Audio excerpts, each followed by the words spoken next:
again. Wow, thank God. Finally. Yeah, I don't know. It's anyway. That's okay. I'm glad we got it in time. Yeah, I'm also very glad. What I'll do right now, please give me a moment. I would like to share the link on my Okay. other social media platforms so that other people can join. Okay. Sounds good. Yeah, just give me a minute.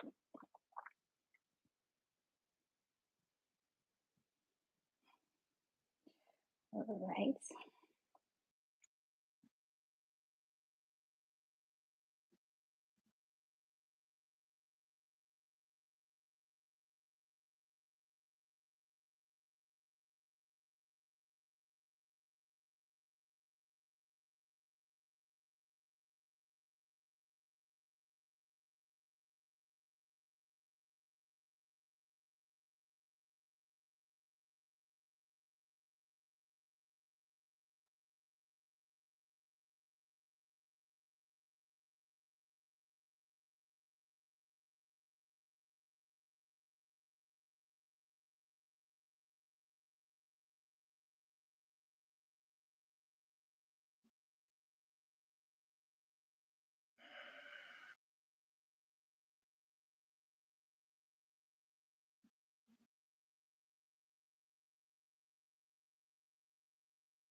Almost Hey, done. there you are. Yeah, I'll be right back. Just one more.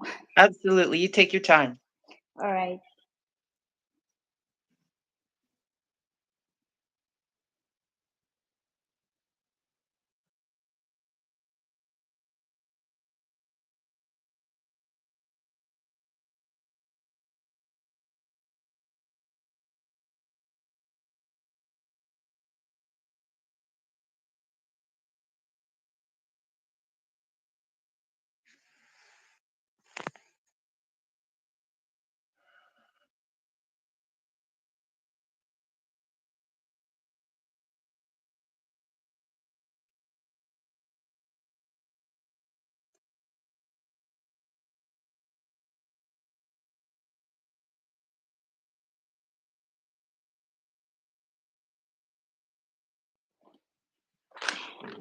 Okay. I'll just post one more, send it on one last social media, and then we can get started. Okay. Yeah, so sorry. Oh, don't be sorry. It's all good. Thank you.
Okay, All done. right. Now we are good to go. Well, good morning. Yeah, good morning. Sorry for taking your time and having to share the link. I'm sure people will start joining very soon. Yeah, that sounds great. That sounds Okay. great. All right. Anyways, even if we get started, this video will be saved automatically when we are done. So either ways, people can still get to watch when we are done with the show. Yes. Okay, that sounds great.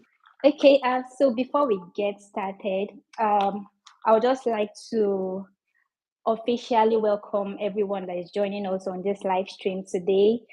Thank you for sparing the time to join us on another episode on the Talk with Rebby. It is a privilege, and we are grateful that you are taking the time out of your busy or restful holiday to spare the time to watch today's episode. So thank you for joining. And also, before I talk about the guest we have today, I would just like to say that I'm so grateful to have everyone here on this live stream. If you haven't joined, and if you get to join later, thank you for joining us. And just to get right into the show, I want to also thank those who watched the last episode. If you haven't watched it, you can go ahead to the previous video and then know what the last episode was all about. Now, I'm going to start by giving a brief bio information about the guest we have today.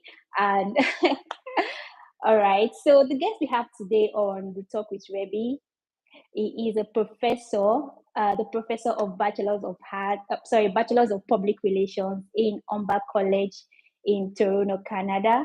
He has been a professor for more than 7 years. He is also the Chief Executive Officer of Brand Management Agency, a public relations agency here in Canada. And he has been the CEO of this agency for more than 12 years. And the most interesting one, which I am really fascinated about, and I never knew, is the fact that the guest we have today is also an artist. He has been an artist for more than 27 years. He is known to be a creative contemporary wood print wood is known to create contemporary wood sculpture, wood cut prints, and ink drawing. Wow, you guys need to see his painting, you need to see his drawing, you need to see his wood sculpture, you need to see his art. It is so beautiful, it is so majestic, like it is beyond my imagination. So the guest we have today, his name is Daniel Schneider, and he is one of the very best industry experts that you can get to meet online, in person, wherever. So, Daniel, thank you so much for joining us Mm. on another episode on the Talk with Rebby today. Oh, thank you, Rebecca. Thank you for all your kind words and for having me on with you today. I'm really grateful for it. Yeah, it's my pleasure. Thank you for sparing the time to go through all the process of being part of this show. I know it can be stressful, but thank you for wanting to be here and to also share your experience on this platform. It is something I'm so grateful for, and thank you so much for being here. So, would like you to say hello to the viewers, so they can just get to know you briefly. Well, hello everyone. So as you, such a great introduction. Thank you, Rebecca. I'm Daniel Schneider, professor in the Bachelor of Public Relations program. I'm coming on today because we're going to. Well, I know that the show is about something that a challenge that we have in our life and how we overcome it. And today I'm going to talk about some of the pressures that we have in the workplace. And it may apply to many of our audience members today because we're all in the workplace and we have stresses that we deal with, clients who we have to deal with, bosses who we have to deal with, coworkers, and many of those relationships are fantastic, but sometimes we have challenges that we have to overcome. So today we're going to talk about those kinds of challenges that we have in the workplace and how we can make it easier for ourselves so that we can enjoy it more, enjoy that process. Wow, thank you, Daniel, for the brief introduction. and we'll just get right started into the main business of today. And I will be asking you what truth do you have to tell on this platform today. So I'll give you the opportunity to share your truths on this platform, and then I'll be asking a few questions after that, so you can go ahead and share your truth on this platform. Okay. This is an issue that I've come across for many years in the workplace. This is particularly not so much me as a professor, but me as a public relations consultant, and this applies to for many people in many different types of professions. Is that sometimes when we're in the workplace, we're forced to have to overpromise our services to our clients, and that can be a very stressful situation. So, for instance, at several times in the past, I have worked in publicity, and we worked for actors, and our clients were actors, musicians, filmmakers, production companies, artists, and we got them. We generated publicity coverage for them, so they came to us and we gave them the promise that we can get you into the newspapers, we'll get you onto the television shows, we'll get you on television talk shows, we'll get you into online publications, and and we had to generate that publicity coverage for them, and they did it because they used that as a platform to help increase their public exposure. And at times when I had worked for other people, worked under the umbrella of another company, our senior management, there is a process when we're signing clients on when they become new clients. We have to make certain promises. Client comes to us and asks, can you get me onto breakfast television? Can you get me into the Toronto Star? Can you get me into the Globe and Mail? Can you get me the front page? And in those beginnings, and we have to sit down with the client and get to really understand what's that story angle, what kind of message are they trying to convey to the community, and do they have a newsworthy angle? And we have to determine that ahead of time because there's so much that is out of our control when we're generating publicity coverage. Do these clients, do they have a story that do they have a rich story to tell to share with the community? Or they may be doing amazing stuff, but does their story have public relevance? And when we meet them in the beginning stages, that's a time when we can say, yes, this is a client who really has a great story to tell. And we do see that there's a great opportunity and possibility to get them on those breakfast televisions and get them into the Toronto Star.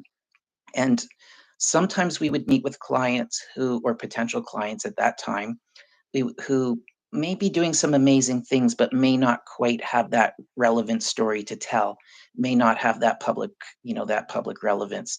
And so the right thing to do is to say to those clients that publicity coverage may not be the right thing for you.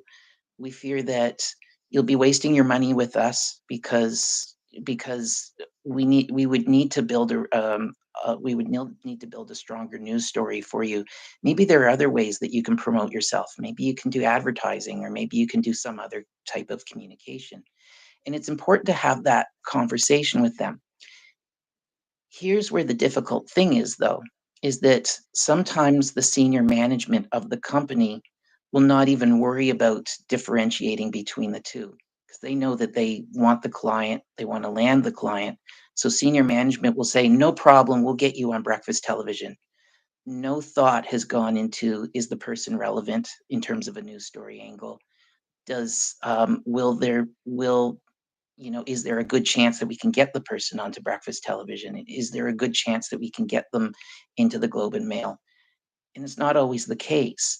Again, doesn't mean that what they're doing is a bad thing, but it's just that um, you can't force the news media to pick up a news story because for no reason. You have to have a reason for it. So our senior management would overpromise and say, "No problem, we'll get you on breakfast television. No problem, we'll get you into the Toronto Star and the Globe and Mail." And we've even had clients in the past who asked us if we can get them onto Oprah Winfrey. And yeah, at the time, and Oprah's show was one of the most popular at that time, and it would have been a real long shot. But when someone else in your company says, "No problem, we'll make that happen," and let's say if I'm the one who has to carry that bargain. I'm the one who has to make it happen for them. It sets me up into a really stressful situation because, on one hand, someone has promised them the world.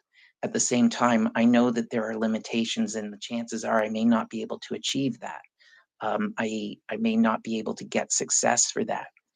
What's going to be now? I'm foreseeing that there's going to be a result. Hasn't happened yet, but is if the client sees that they're not getting onto those breakfast televisions, they're not getting into the Globe and Mail or the Toronto Star, they're going to be quite upset, and they're going to wonder, why am I spending all this money for somebody who promised these end goals and we're not achieving them?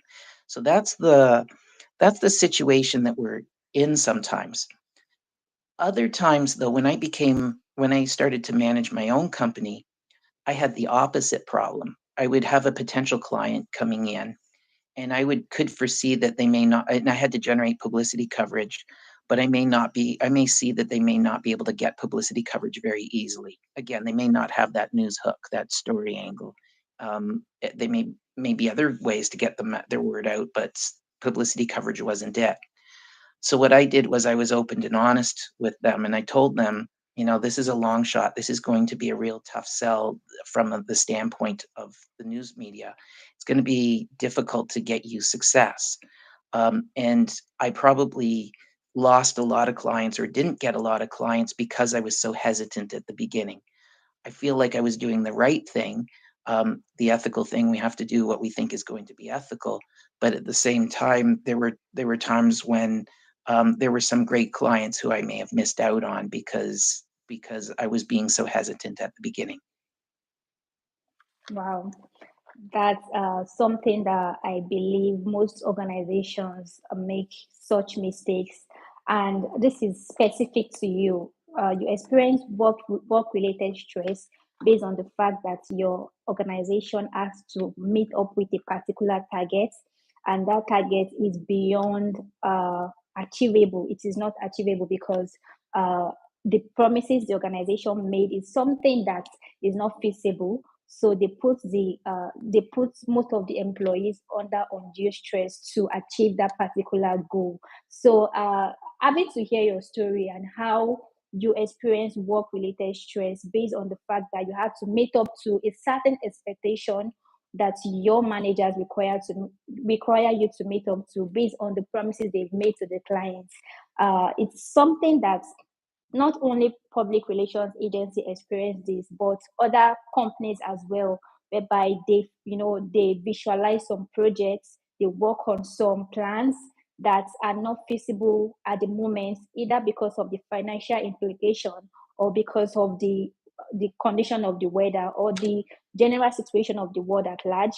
And then people are put under undue stress to meet a particular goal, to achieve a particular goal that is not possible at a particular time. So there are so many factors that could lead to work related stress. And I'm thankful that you are able to share your own perspective of how you experience work related stress while you were under a particular company as an employee, and then when you had your own company you saw that this was what was done that was not done in the right way, and then you took the initiative to not make that same mistake in your own company. And I believe that that's like a positive move to making a change and making it better and easier for you to achieve a particular goal that you set for your company in a very safe and not so tensioned or not so tension atmosphere. You had to like do what you had to do, get your results without so much pressure, and that's amazing. So thank you, Daniel, for sharing your experience. As a result of what you've shared, I have some questions for you, Yeah, and yes. So I'll start with the first question I have by asking you that if you can manage to list two factors each that contributed to you experiencing work related stress as a professor, number one, as a CEO, and then as an artist, what contributed, at least two factors that contributed to you experiencing work related stress as a professor and as a CEO as well as an artist? okay. So Okay, so we'll start as the professor. So what sort of factors contribute to my stress in as a professor? Is that correct? Yes, please. Um, Well, as a professor, I have to say that I feel so much control over the work that I do. That's why I love being a professor so much because I'll assign, I have to assign school assignments to students. They have deadlines to meet. There's a certain quality, I guess, that needs to be met. That quality is dependent on how well I teach them, and make sure that the information is clear. But I think that there's a certain accountability that gets handed over to the student. So when the accountability is on the student is required to make sure that the work gets in on time, make sure that there's a certain level of quality, and make sure that they've attended classes. So there's certain ingredients that they should follow so that they can get success. There are times when I'll ask myself, did I not teach that lesson well enough, or was I not clear in my lesson, or could I have done something different to teach a student in a better way, or in a way that they can understand better? I will question myself on that. Um, do that every day, but I think that's also a good thing to do because then I won't get complacent. I won't get complacent about that. I'll know that I'm doing that because I wanna do the best job that I can. But there are times when I do question if, let's say if I have maybe a number of students in a class that haven't been doing well on a particular assignment, then I have to stop and ask myself, maybe is the problem with me, or did I do something wrong there? So that's one area where it can get really stressful as a professor. That's manageable though, because everything I find as a professor that I'm in control of that though. If I find that if I find that maybe I didn't teach something well enough, I can always go back and teach it again. I'll find time in the semester to teach it again. If I find that I didn't teach something well and a lot of people are getting the same thing wrong, I can be a little bit more generous when I'm marking it, as long as that they're learning something out of it. As a consultant, let's say brand management agency, I think that the challenge is that you want well, the biggest challenge for any business, I think, is bringing the clients in the first place. I think that once you've got the clients in, then at least you can do what you know how to do best, and you do the job. And I know, like from the beginning part of the interview today, we talked a lot about those types of stresses in terms of delivering the results. Um, but I think that bringing the clients in is a really difficult, challenging thing to do. But it also, what's the solution to it is it's not done overnight. Building clients, building clients. If you understand that clients aren't going to come in overnight, they're going to get built over time. If you meet somebody and you find out that they need certain services, and maybe they're not ready for those services right now, but they'll be ready at a later time. And I think that we have to be patient and not push that.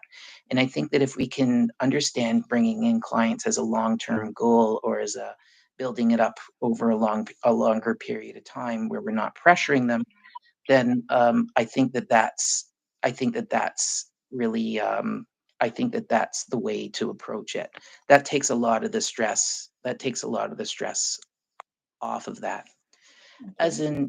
As an artist, you asked about as an artist, the stress is there is that there's no there's no set standard or rule about what is good artwork, what's not good artwork, what's going to be popular, what's not going to be popular. There's no rhyme or reason to it.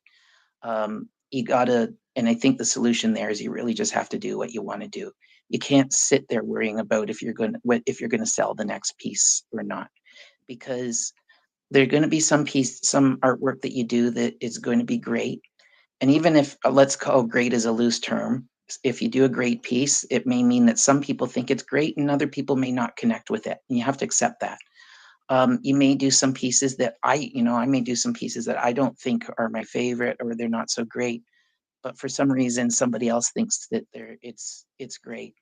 Um, I could take two pieces of art, put them next to each other.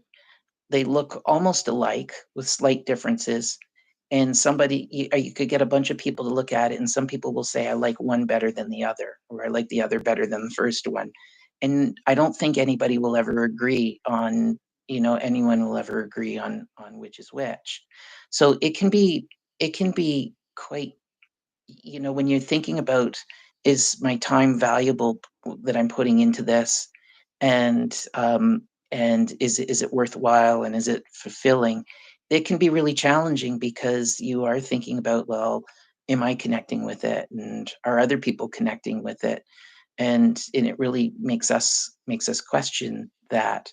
Then if you're ever in a situation when you're just relying on if it's going to sell or not going to sell, that adds a whole new dimension, to it.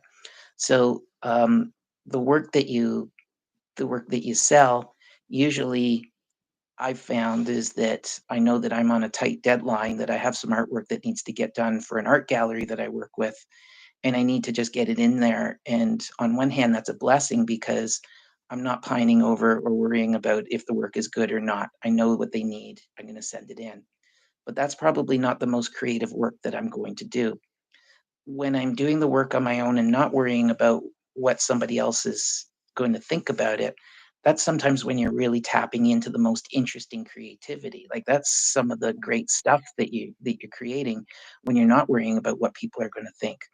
Though you get your confidence up, and then is when you start showing it to your art gallery to ask them if they would be willing to take it, and they say, "Oh, it's not for our customers. It's not what we're into." Great job. Keep up the good work. But that moment of inspiration that you had just gets burst, and that's a difficult challenge to take. And even at that, like, let's say you go and to put your artwork up on Instagram. I mean, it's a great way to have an audience, and I like using Instagram because it lets me know what resonates with some people and what resonates with other people. And I like doing that, but at the same time, once you start getting some people liking something, it kind of pushes me into that direction, and maybe it's not the direction that I'm comfortable with or that I like. And the stuff that I really like, and if I put it on Instagram and if people aren't into it so much, then it may make me doubt it. And I may say, oh, well, maybe it's not worth the time of doing this. Maybe I shouldn't do that. So there, with the artwork, there's a whole lot of internal battle going on there. And that's just the normal part of the process. The answer there is you just got to stick it out and do what you want. You can't sit there worrying about what everybody else is going to think. Wow. I don't know where to start. Like you've said a lot. I've got to learn a lot about what I never heard of before.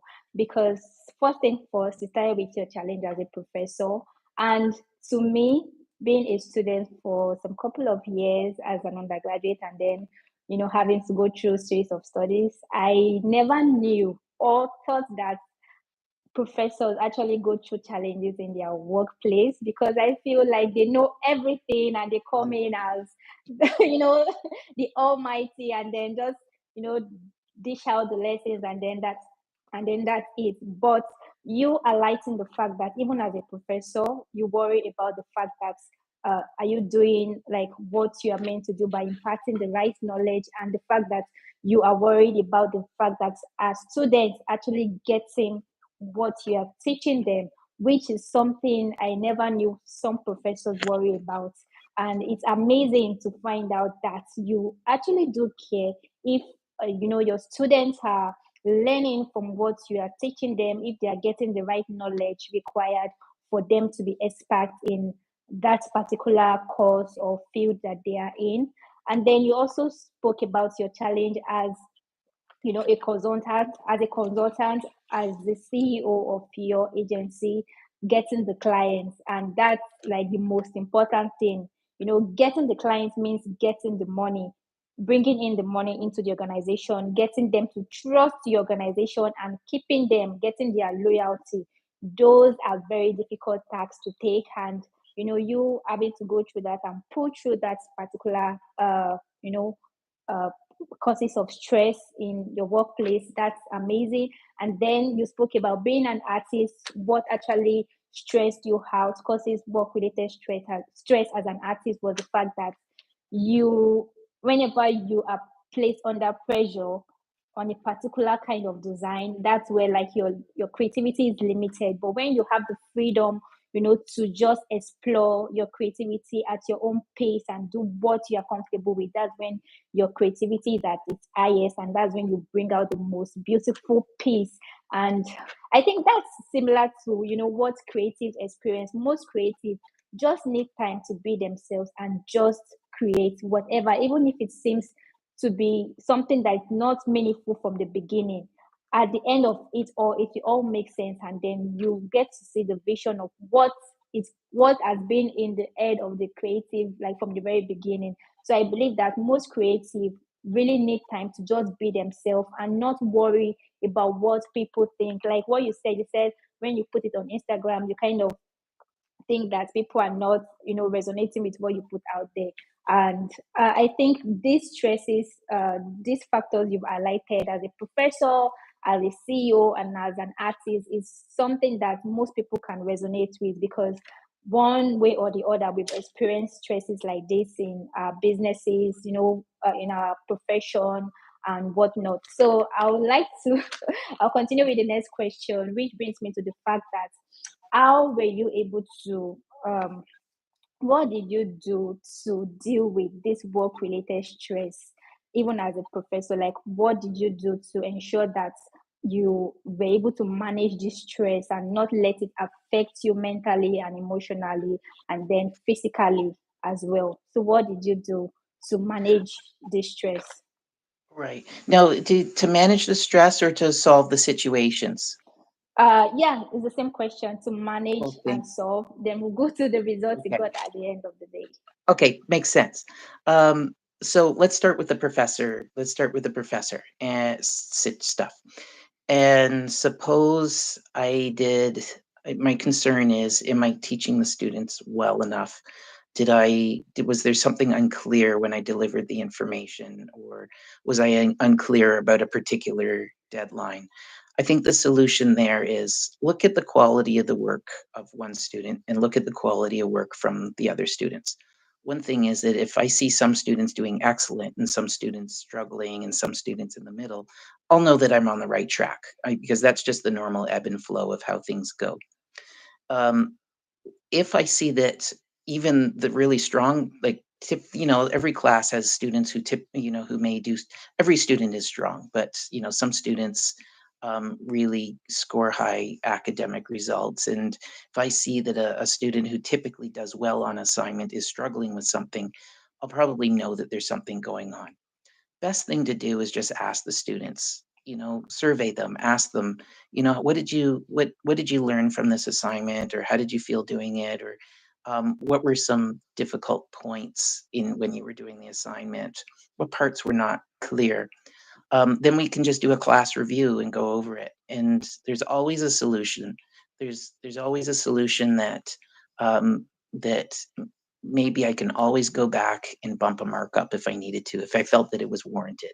I can always go back and be more lenient or be easier with somebody. I can, help them make up a mark in some kind of way. So there's always a solution for that to be done. And the great solution is, for the most part, I'm in control of that. There are rules and policies within our department that I have to stay within, and I can't violate that. But within that, though, I have a lot of flexibility and control.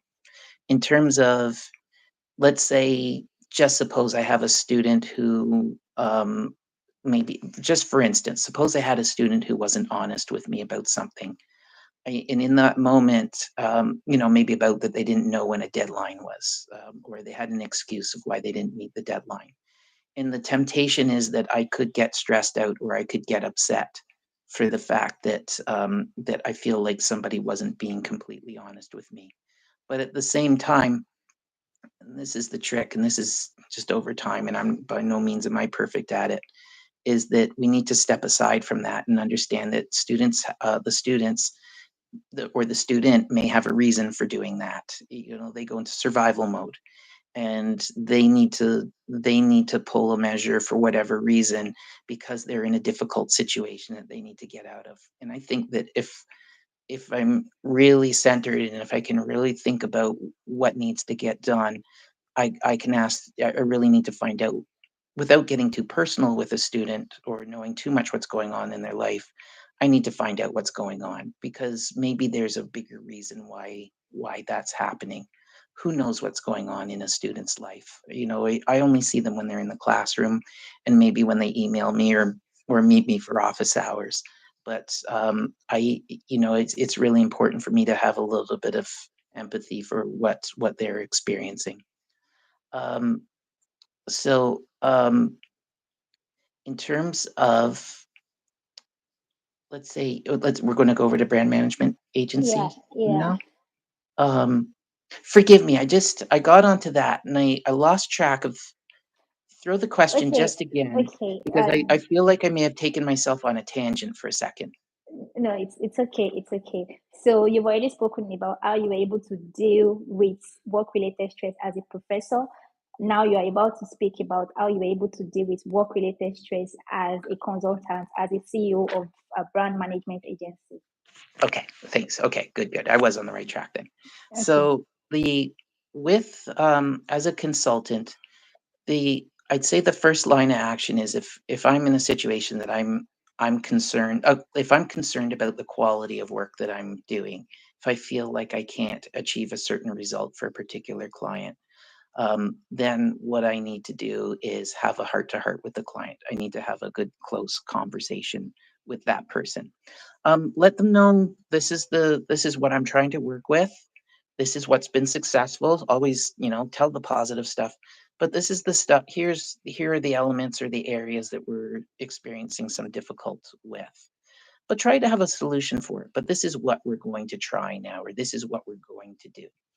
I guess because I think clients understand that yes, there will be difficult times or challenging times, but if they could see that we're on top of it and we're coming up with solutions on ways around it or solutions for that, they're going to be very understanding. And plus, we can actually educate the clients and we can take them along for the journey so that they don't necessarily have to. They're not doing the work but like in terms of what we do, but they can understand our process and how we go about doing that. So having that heart to heart conversation with them really is important.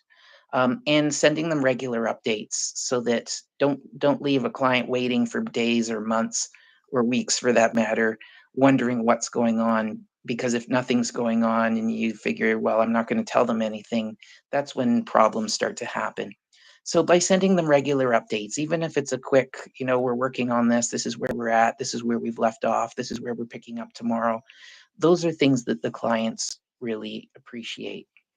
Now, sometimes if you happen to be, depending on the company, and I've worked for several different companies, so I'm not just referring to one in specific, but I've worked for several companies. And if I find that I'm ever in a situation that I'd like to have the heart to heart conversation with the client, but I can't, maybe senior management doesn't want me to have that conversation, can't violate senior management.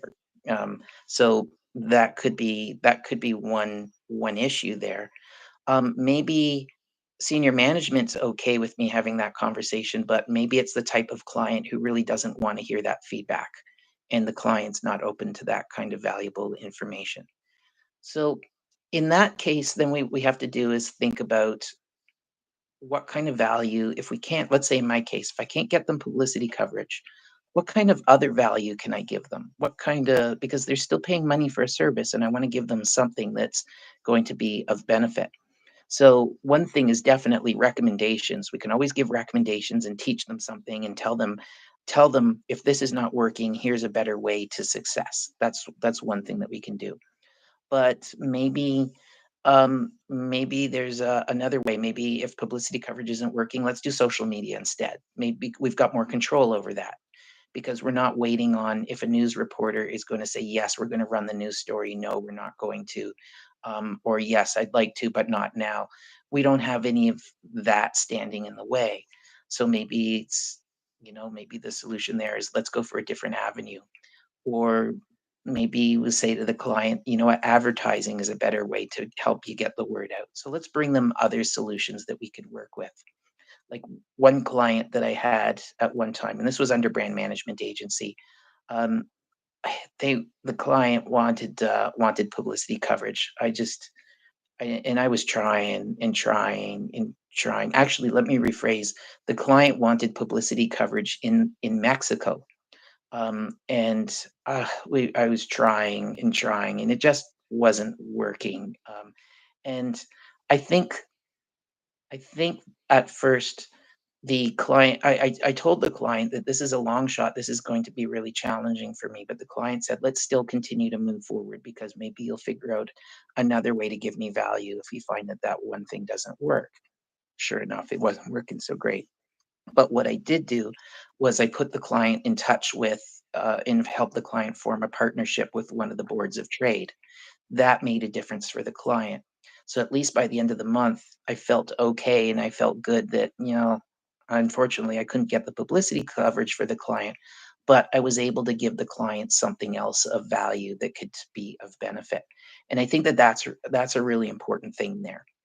Um, and then the other thing is when all is out of control, like you can't talk to the client openly for whatever reason, which you should, but you can't, and you're really trying to find some other kind of value and you can't. I think that like keep good documentation. Know that Make sure that you document all the actions that you've taken, all the responses that you've gotten, and all the replies, and make sure that the documentation shows the good things that have happened, but also things that, may not have been as effective as you were hoping, so that at least the client can see that openly and transparently, because that's going to become a learning experience for the client.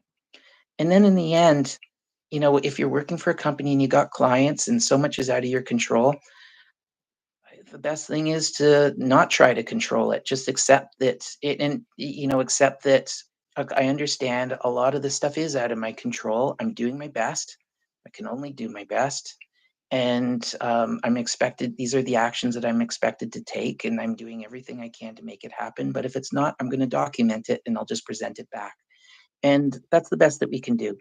And I think at the times when, if we can think about releasing ourselves from it to a certain degree, I don't mean not doing the work, do the work the best that we can. But if we can't get the results that we want, at least if we try to not control it as much, or try to, don't feel like you have to control it so much, it actually, in a weird way, it becomes quite a lot more enjoyable. And usually I find that if you try to release that control, the results come at when you're not trying to force it so much. So that's the second one. You still Yeah, the third one, correct? The yeah, artist thing. What's the solution to that? I think the solution is do what you want to do. Like making artwork, make the artwork that you want to make. Um, do you know it's great if you have a request from somebody and they're asking for a particular type of picture or sculpture, then sure, go make it for them the best that you can. I find that those aren't the most interesting pieces that I do when it's something that's specifically asked for. Um, but at those times, sure, go with it. But if there's a time when, if I'm feeling like I feel like drawing today, or for a period of time, I feel like focusing on my drawing. Another, for another period of time, I feel like focusing on my wood sculptures. Another period of time, I feel like focusing on my prints, woodcut prints. Um, to go with it, I don't really, there's I mean, there are people who follow what I do, but nobody's expecting anything from me. Nobody's telling me that it needs to be done tomorrow and this is what it needs to look like. So it doesn't matter. I can really just do what I want to do. Hopefully if somebody else likes it, that's great. It builds my confidence, but I can't sit around worrying about what other people are going to think. I really have to work on it as my own creative exercise. It's my own process of teaching myself stuff. If I want to teach myself to draw. If there's something, a goal in terms of how I draw or something I want to learn or how to get better at, it's me teaching myself, and it becomes an experience that I have with myself. And it really doesn't matter who else is part of that process. It's really just about me having that experience. So, I've come to that conclusion that it's really about my own process. And then in terms of which is the good work and which is the work, I really, it's about which work do I like the most? And I find it's more so in hindsight that I'll look around in my studio space and I'll look at particular pieces and I'll say, yeah, that's one I could never live without. There's a sculpture over there. You know what? It's good, but if I had to toss it in the garbage today, I wouldn't feel so badly. There's I look at another piece and I'll say, yeah, it's not my best piece. I don't feel so great about it. Yeah, it's spring cleaning time. Maybe I can get rid of it now, or maybe I have a friend who would be happy with it. It's so I think that with that, I'm really the one that's in control of it. Thank you so much, Daniel, for sharing this very extensive information. As for me, I don't know about people that are watching currently. I've learned more than enough from everything that you said, and it's not just specific to just the profession that you are in. Like if with everything you've said, I could generalize it to other professions as well, and it will work for me because you have, given out very vital information that are useful for people in different professions and how they can deal with work related stress. Because some of the topics we've discussed are very generic and they are specific to most of the professions we have in the world. And I would like to just highlight what you said about being a creative. I think that as individuals, sorry, It's all good. I believe that as individuals, we have to be empathetic and understanding when it comes to creative. We are, if you're a creative as well, or you want to patronize a creative in terms of any services they render, we have to be lenient on what we ask of them. For instance, the creative could be a shoemaker or a content creator or whatever. Give them the ability to function at their own pace and explore their own creativity, because when you come with a sample, when you come with what you want, you are limiting them, and guess what, you are giving them someone else's idea to recreate. So sometimes when you want a dress, because being a fashion designer is also you being a creative, right? So you can come with a description of what you want. If you want an art space, if you want a sculpture, come with a description. Okay, I want it to be like this. But don't say it has to be exactly this way.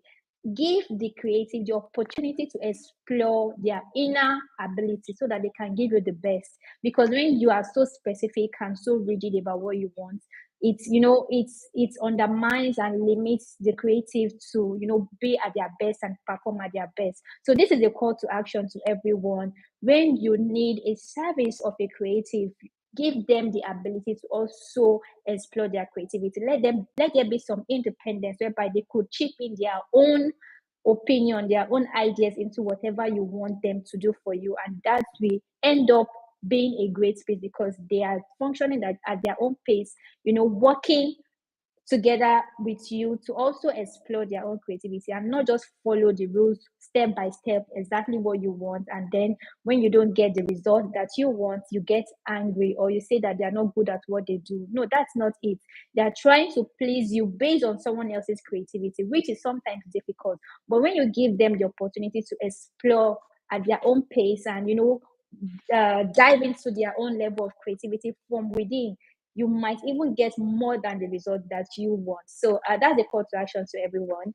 And lastly, you can just briefly say this. You don't have to like explain further. Just the results you got. That's the benefits of the actions you took in dealing with work-related stress as a professor. What were those positive results you got by dealing with work-related stress as a professor, as a CEO, and then as an artist? And then that would be all the questions I have for you today. Thank you. Thank you. So, Oh, so in terms of so the final question there was, what are the results Yeah, the of results. well, the result is I think that we enjoy the process a lot more. I mean, if we know that we have tools, we call it tools in our toolbox. As a teacher, I know that my tool is, or my process is, that if there's anything that I need to um, communicate with my students, or identify some issues, be open and honest. Students will always appreciate the fact that I'm trying to look out for them. Or if I feel like I could have done something wrong, then I'll communicate with them and ask them, how do you feel about this, and where could this have been strengthened up? Or there's always a solution. So I know that there's certain tools that I can pull out of that toolbox. It's always fixable. As a consultant, um, I think it goes back to making sure to just communicate with the client really effectively. Pull the tools out of the toolbox. One is do regular update reports. That's a tool that I could use. Pick up the telephone and just have a heart to heart conversation. That's a tool that I can use, or a process. And it makes the world of difference, brings transparency. As an artist, my tool is, well, as an artist, just keep going. I think that if you when you understand, or you go into that, understanding that it's a discipline. It's not like you just sit down and you do an amazing piece all of a sudden. Happens sometimes, but it's really about sticking it out and doing a little bit each day. And sometimes what will happen is the best piece is the one that you didn't even realize how good it was. You just happened to do it on some day, and you look back on it like a month later and say, wow, that was really amazing. I didn't even realize how amazing that was. Maybe the tool there is being able to separate yourself from it, that, or the process, I should say, is to separate yourself from it, so that, if you find yourself in a situation, and I have a sculpture in front of me, and I'm asking, is it really any good or not? Step away from it for a little bit, you know, go do something else, go work on something else. Look it back at it a month later, and then I can make my decision there, because I go back and look at it with different eyes. And maybe I'll say that really was quite good for what it was, or no, it wasn't my best. It wasn't my best piece. um, but that's a process, and that's a difficult thing to do, is step away from it and be patient and look back at it at a later time. The thing that I really find in all of this is being able to step away from it. Like, we always say, I need to go on vacation, or I need to. And the interesting thing about, when if I go on vacation, this doesn't sound very interesting, but is it's a time when I can stop and step out of all of the chaos. Let's call it chaos for lack of a better word, but I can step out of it and say, what did I really worry about? It was just typical day-to-day stuff, and life was still going on. And so that, at least when you're able to step out of the chaos for a little bit, you can look at it objectively from a different angle, and you start to realize it's not such a big deal. It doesn't matter. The stuff doesn't matter. Do the best that we can. Regardless of whatever we do the best that we can. Keep good documentation, keep good communication, but try and be ethical, or not try, be ethical. And if we do all of that, then the rest doesn't matter. We're doing okay. I find that the best problem solving I'll ever have is go have a coffee.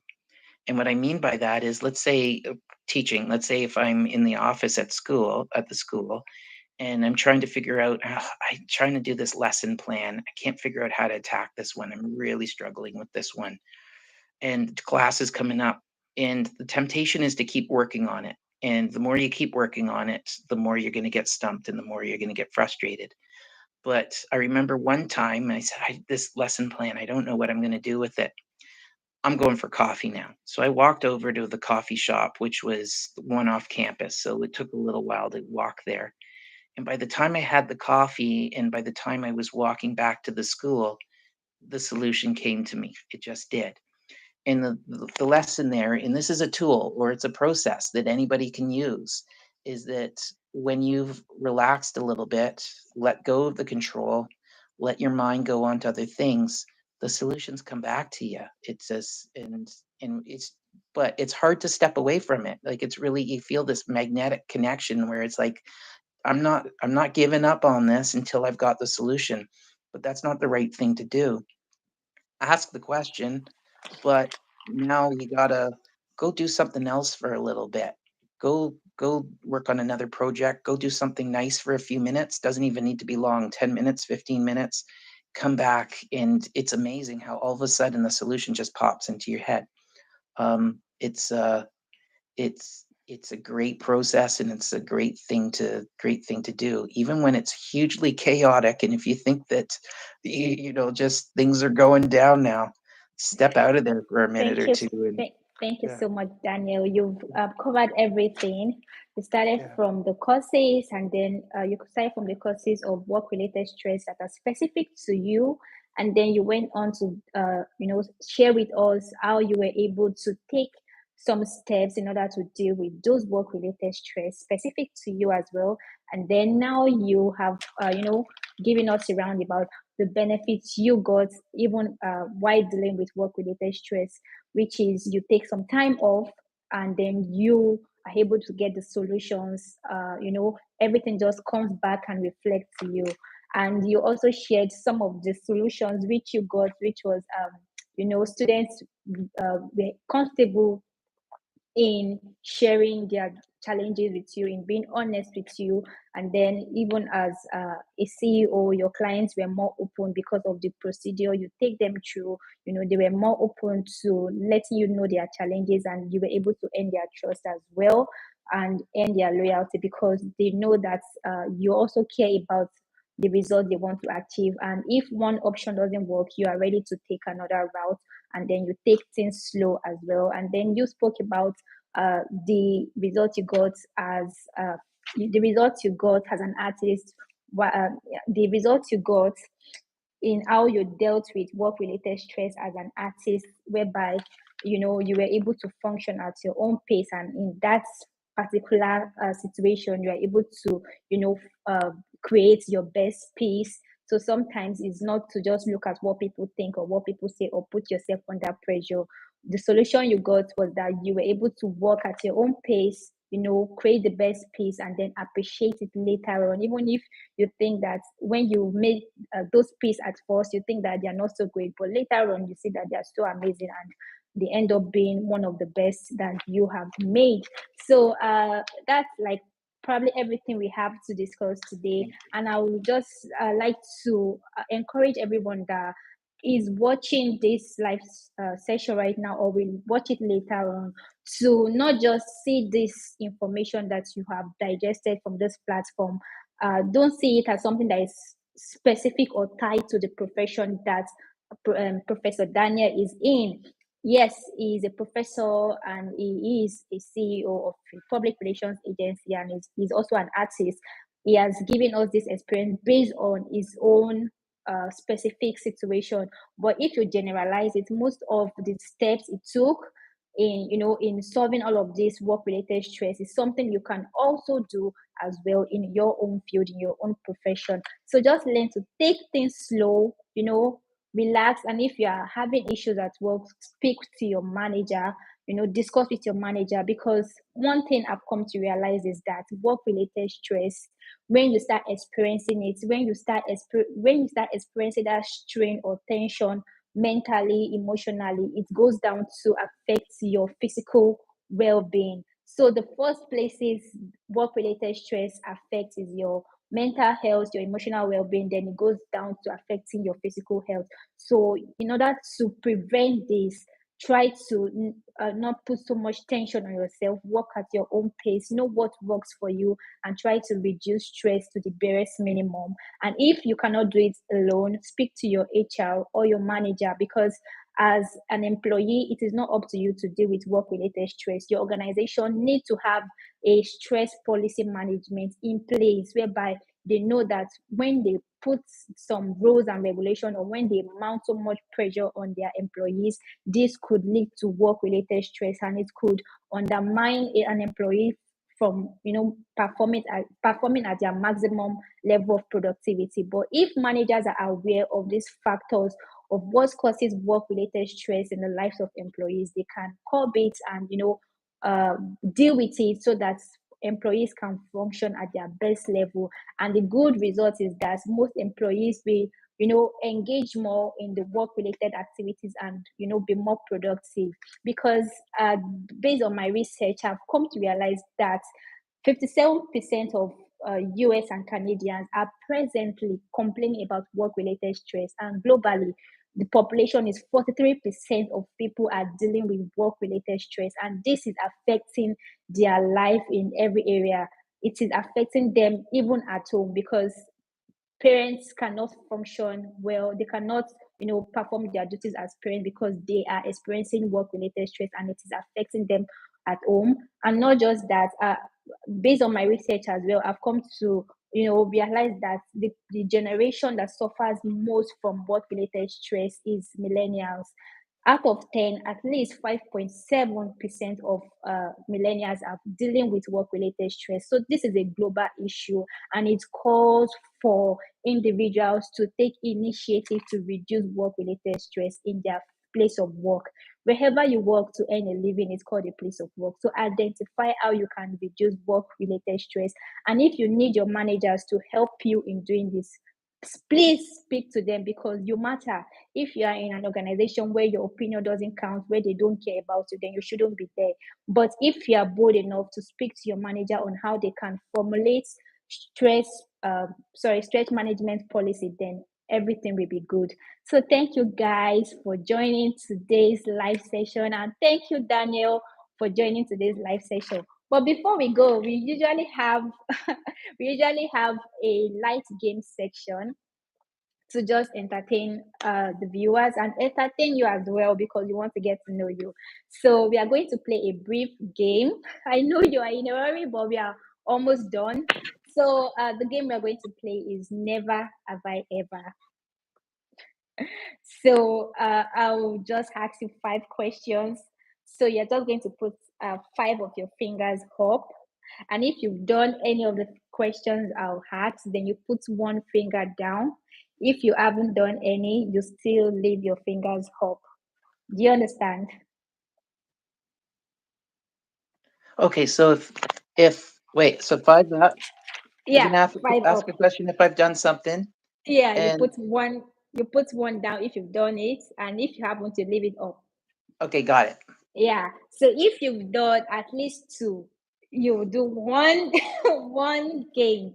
So let me start with the questions anyways.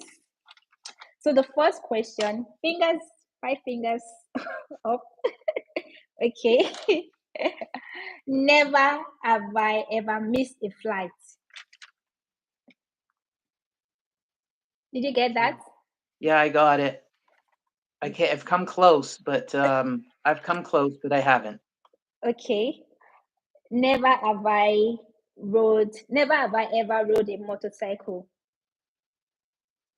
No, I have. You have? I have. I wasn't driving it. I was on the back of it. Oh, then you didn't write it then. Okay, there we go. Okay, you have then. Okay. Never have I ever been on a blind date. Oh, I've been on a blind date many years ago. Then you put 1 finger down. Oh, that's. Yeah, yeah. Oh, yeah, there we go. Okay. Never have I ever won the lottery. Does $81 count as winning the lottery? Yeah, even if it's $1. Oh, there we go. Okay. Never have I ever canceled a class.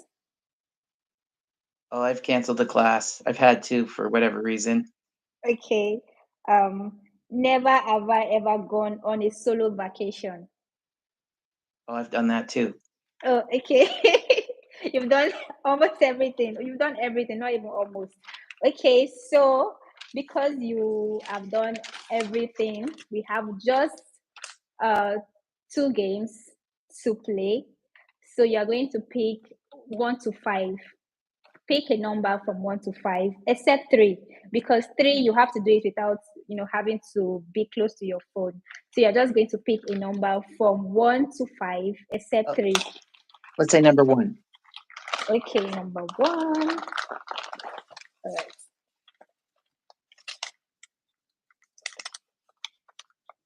Okay, sing any song for 1 minute. Oh my, oh no. Yes, you have to. Old MacDonald had a farm. Yo, it's my, oh no, no, I can't do this. Is Oh no, no, uh, you can't. You can't. oh, I can't. It doesn't This, matter. We all have beautiful voices. It doesn't matter. We don't have to sound like Celine Dion yeah. or. Okay. Oh, yeah. I gotta pass on this one. I can't sing a song for. Oh, you already started. Just finish it just for 1 minute. Yeah. Oh, no, I can't do it. Okay, let's do the next one. There's a fine. I didn't tell you Yeah. there's a fine. Okay, let's do the next one. Pick another number. Pick. Let's do 4. Four. Okay. Okay. This one is even worse. Okay. Rap any song for 1 minute. Okay, yeah, that's not happening. Oh my god. I've noticed that most Canadians don't like anything fun related. Everything has to be academics, work, and everything. Sometimes you have to relax and bring out your inner fun. Okay, pick another number. Let's say 5. Five. Okay, okay. This one you have to do it. Use the letter D, which is the first initial of your name, of your first name, right? To start a sentence, or use the letter D in between a sentence. That means use the letter D, a word that starts with letter D, either to start a sentence or in between a sentence or to end a sentence. So you're going to give us at least three sentences. Okay, so Dan went to the store. So yeah, okay, so Dan went to the store. Down at the store, he bought some milk. Driving home, he drank the milk. Oh, okay, okay, okay. But that seems to be a complex sentence because it's still the same situation. Okay, so you so want it you, like so separate you, ones. yeah, So separate. Dan went to the store to buy some milk. Um, Down by the bay, there were some watermelons that were growing. Okay, two. Um, Driving into the city, I saw the CN Tower.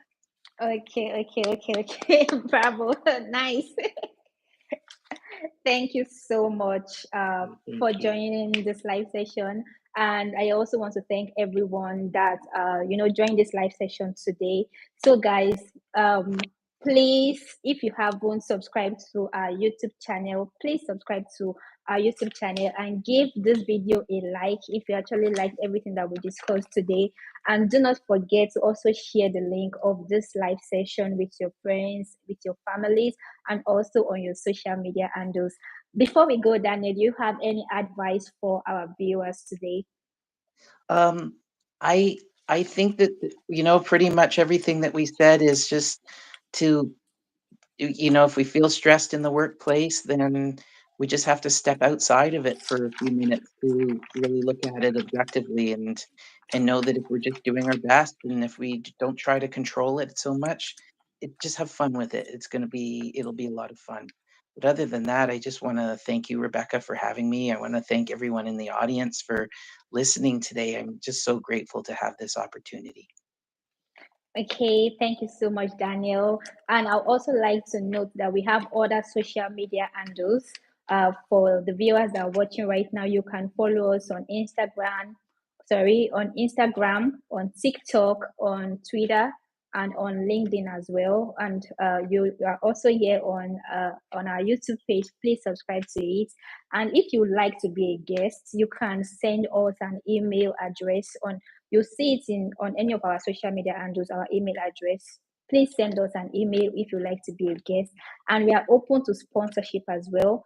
If you would like to be a sponsor, please reach out to us and we can discuss better about how you can be a sponsor, how you can sponsor this program.